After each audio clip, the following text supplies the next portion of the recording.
A new musical, Labelless, is coming to the Gillioz Theatre on October 24th, and joining us now are the creators of the show, Drew and Lea Lachey. You guys can check this out at springfieldlittletheater.org. But let's start. Welcome, Drew and Lea. Thank you so much for joining us today. Tell us a little bit about the show, Labelless. Well, Labelless, the concept started 5 years ago. It started kind of as a classroom exercise in a theater class that we were teaching about empathy, and we were kind of shocked by the answers that we got back about ways that people have felt discriminated against in their lives. And so Lea had the idea to create this show and start off as a class exercise, and then it kept building and building and building. We had no idea that we were creating a new musical, but 5 years later, we are finally taking the show on the road, and we're bringing it to Springfield. I'm curious though, how do you take stories from a theater class and you take those stories that are powerful, I'm assuming, and then you say it's a musical? Like, how do you transition the story to then a musical and choreography and dance? That seems like it would be a really big challenge. It's definitely a process. Like Drew said, it's taken 5 years to get it perfected. There have been many rewrites. There have been many different songs. I would say that the biggest adjustment happened probably this last summer, where we went 50% original songs, which is very exciting for us. Drew wrote a lot of them, and they are amazing. As well as 50%, we have Taylor Swift, Mean, Lady Gaga's Born This Way. We've gained the rights to Where's the Love by Black Eyed Peas. And with that, I think, it's a message of heart, hope, humanity. So yes, we are touching on things that really need attention: bullying, sexism, racism, homophobia. But at the same time, we're leaving the audience hopeful at the end. So there's nothing better than creating a piece of art that's really changing people and starting conversations. I love that, and especially empathy. Like, we could just use a lot more empathy in this world. And we touched on it a little bit, prior to going live, but husband, wife working together. Sometimes they say don't work with family members, but you guys are making it happen. Yeah, honestly, yes, we're working together on Labelless, but we've worked together for the last, 25 years as well. So it's not anything new to us. It's pretty much what we know in our relationship. But I think, just being able to see her work and seeing the way that she directs the show and choreographs, it definitely makes me proud as not only her business partner, but also as her life partner, to see kind of how she commands the room and how her creative vision comes to life. I think anybody that sees the show too is going to be like, okay, now I understand why he respects her. So it's not hard to work with somebody who's as naturally talented as I am. So humble. So I'm curious, Lea, do you think you could give us just a brief synopsis so our viewing audience can understand maybe some of the stories that are told? Could you give us just a brief synopsis of maybe one of the themes or the stories in the show that really touches you? Oh, wow. Well, there's multiple that touch me, but I think one of the, I don't want to say most important, but just raising a teenage daughter. There is a moment in the show that deals with self-worth.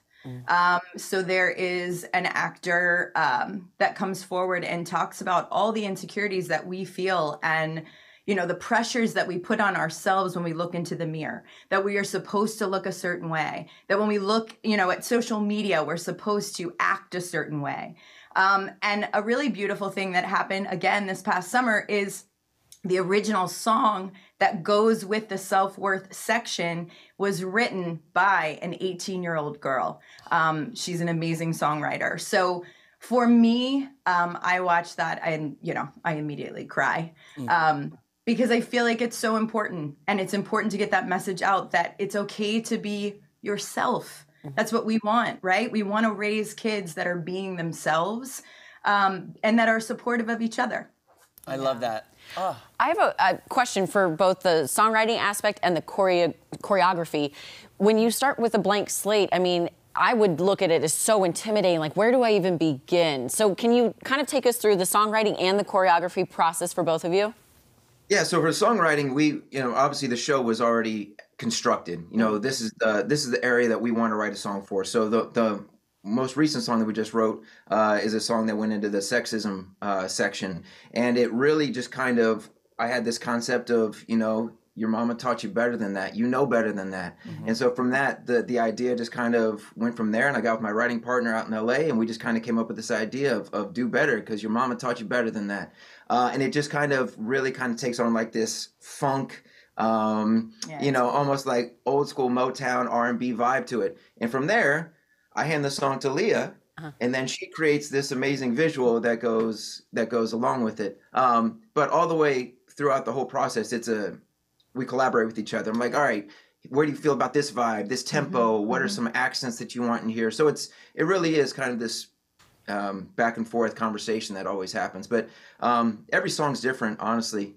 But you know, I really do feel like it is easier writing for this show because you do have a direction. You're not just writing some general love song. You know, it really is pretty specific. Yeah.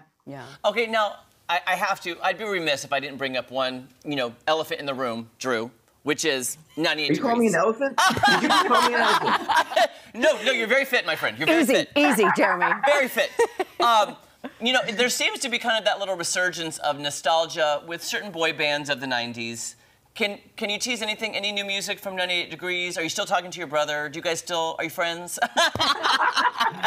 We actually just got off a little mini tour last Monday, and I started rehearsal Monday night for Labeless. So yeah, we are still out. We are still performing. We are writing and recording new music, which will come out beginning of next year. So it really is kind of this balancing act of when I'm on the road with 98, when we're going on the road with Labeless, the whole juggling the calendar situation. But yeah, we're just trying to ride that wave as well. I mean, we've been together for 25 years and love making music together and performing together. So we're just going to keep on doing that. Maybe one day 98 Degrees will open up for Labeless when we're on Broadway.